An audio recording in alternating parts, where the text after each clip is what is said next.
सहेलियां आपस में बातचीत करने लगी है बहन। मैंने भगवान कन्हैया को सपने में देखा है।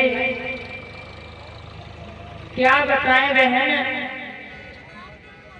मैं रात में सो जाती हूँ तो भगवान कन्हैया की मुझे याद आती है। सोने पर भी विश्राम नहीं होने देती। मैं क्या बताऊं, भगवान कन्हैया की मुझे इतनी याद आती। इधर सखियों का हाल बेहाल है। श्री सुखदेव जी समझा करके बोले, हे राजन परीक्षित, एक दिन जब सुबह सुबह भगवान कन्हैया अपने शयन कक्ष में बैठे हुए थे तो उद्धव जी पास में आकर के कहने लगे हैं, अरे कन्हैया आज क्या बात है, तुम्हारे चेहरे पर इतनी उदासी क्यों है? भगवान कन्हैया कहने लगे हैं, उद्धव कोई बात नहीं है। उद्धव जी ने कहा है कि कुछ तो बात होगी। मैं जब जब भी तुम्हारे पास में आया करता था तो तुम्हारा चेहरा एकदम फूल की तरह खिला हुआ नजर आता, लेकिन आज क्या कह रहे हैं, तुम्हारे चेहरे पर इतनी उदासी क्यों है? तो भगवान कन्हैया कहने लगे हैं, उद्धव जी मैं जिस दिन से उस वृंदावन को छोड़ करके आया हूँ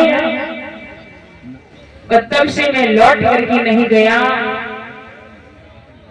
मैं परसों की कह करके आया, यहाँ पर बरसा हो गई।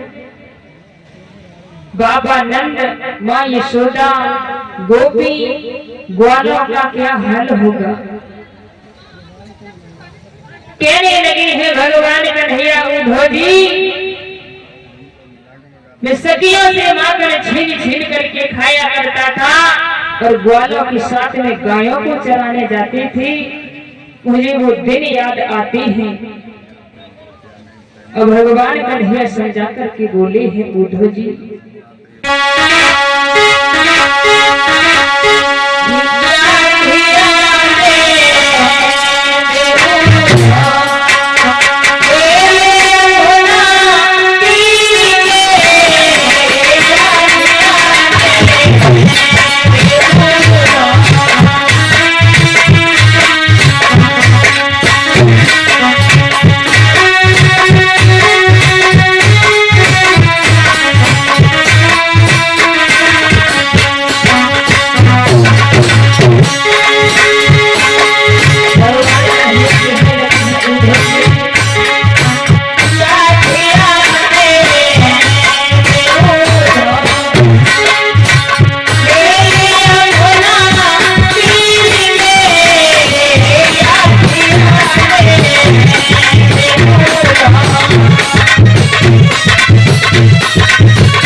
भगवान कन्हैया समझा करके बोले हैं उद्धव जी, मैं क्या बताऊं, जिस दिन से मैं उस वृंदावन को छोड़ करके आया हूं और मैं लौट करके नहीं गया, मुझे वो दिन याद आते हैं और कोई बात नहीं है।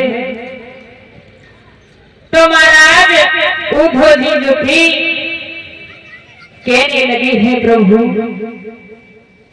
मेरे लायक अगर कोई सेवा हो तो मुझे बताइए।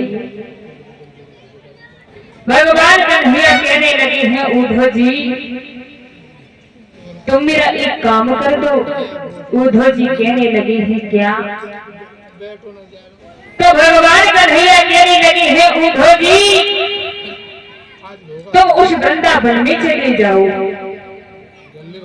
उद्धव जी कहने लगे हैं, कन्हैया मैं जाने के लिए मना नहीं कर रहा हूँ, मैं चला तो जाऊंगा, लेकिन वो लोग मुझे पहचानेंगे कैसे? तो भगवान कन्हैया कहने लगे, उद्धव जी तुम मेरा रथ लिए जाओ और मेरा पीताम्बर लिए जाओ। जैसे ही वो लोग रथ और पीताम्बर को देखेंगे तो वो लोग समझ जाएंगे कि भगवान कन्हैया ने ही भेजा है। इधर महाराज भगवान कन्हैया ने कहा है, उद्धव जी